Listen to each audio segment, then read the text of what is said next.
This is Brownsburg School podcast edition number 2, and today we're going to talk with Mrs. Henderson about eating disorders.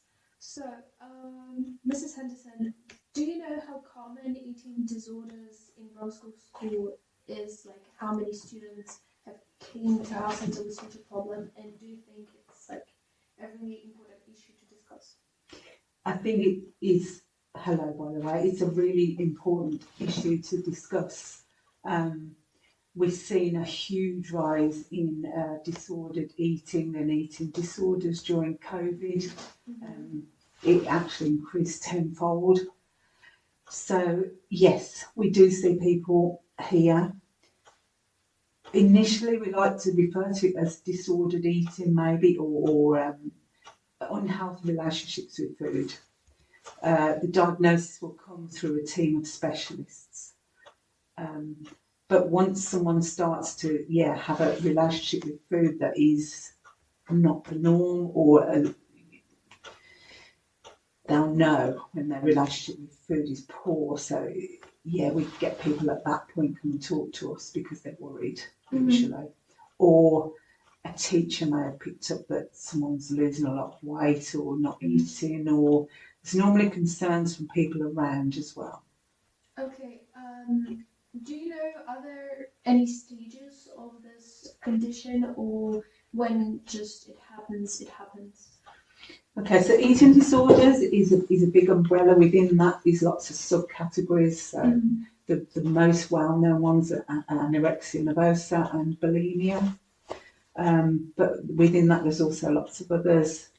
So tell me the question again, I'm sorry. Oh, it's okay. Do you know how many stages? Stages. Yeah. So, I guess it starts off, it could be that someone is trying to lose a little bit of weight, and they're doing it in a healthy way, but then it becomes more of an obsession, and then they fear stopping, and that weight goal starts to, it goes from they want to lose, say, 1 kilo to 5 kilos, and then it can quite quickly take a hold.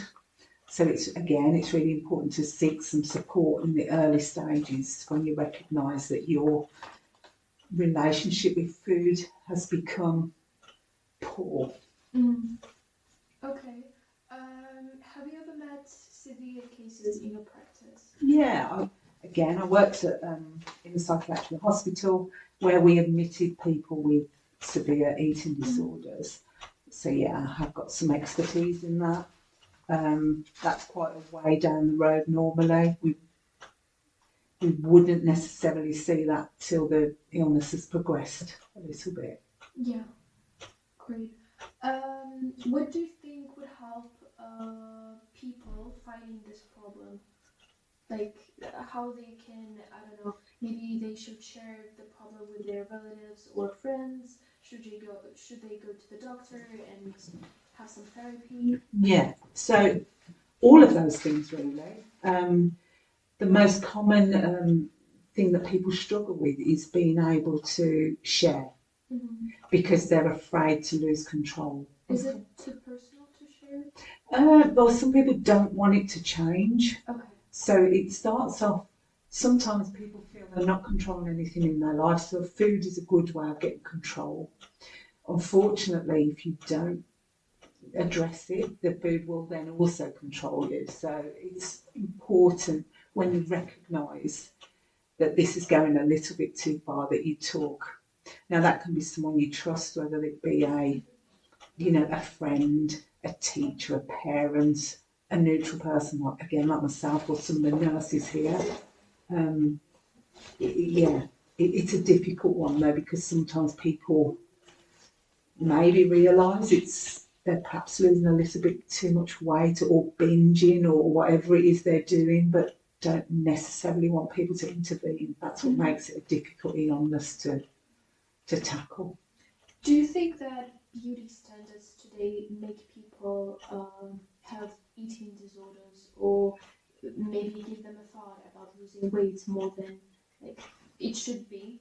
So, for example, they have a normal weight, but they think it's not really fitting in the standards of a beauty nowadays. Yeah, you're absolutely right. I think the pressure of media, it adds on so many layers of what's the word I'm looking for? Insecurities for people, because they don't look a certain way, they don't, look a certain shape, and it can cause lots of, with really young children as well, we can see it in really young children. Okay. Who can Bromsgrovians refer to when they go through this issue? Okay. Can they come to health centre? Can they have a talk? What do you think about that? Yeah, absolutely. So for a boarding student, again, this will be your first port of call coming over to the Borders Clinic.